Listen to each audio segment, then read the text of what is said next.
பிள்ளைங்களையும் வளர்க்கறதுக்கு நான் நிறைய கஷ்டப்பட்டுட்டேன் மேடம். இதுக்கு மேலே என்னால் கஷ்டப்பட முடியலை. வேலைக்கு போறீங்களா? நான் 13 வயசுல வேலைக்கு போக ஆரம்பித்தேன்.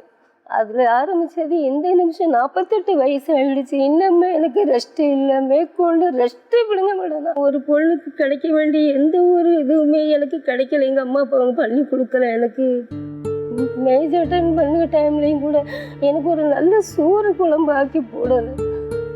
கல்யாணம் பண்ணுறதுக்கு அந்த பையன் மாமா பையன் 14 வயசில் கூட்டியாந்து எங்கள் வீட்டில் விட்டுட்டு போனாங்க. எனக்கும் 12 வயசு இருந்துச்சு. இப்போ கூட்டியாந்து இங்கே வைக்காதீங்க, நான் ஒரு வயசு பொண்ணு இருக்கேன். நான் எங்கள் அம்மாவுக்கு நான் எவ்வளோ புத்திமதி சொன்னேன், ஆனால் கேட்கல. கடைசியில் என் வாழ்க்கையை மொத்தம் முடிச்சு விட்டுட்டாங்க.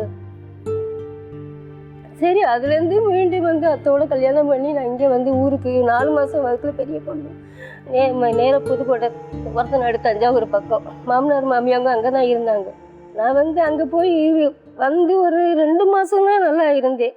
4 மாதத்துல வந்து 5-6 மாதத்துல இவர் எங்கள் பெரியம்மா பொண்ணு கூட பழக்க வழக்கத்தில் இருந்தார். பக்கத்து வீடு.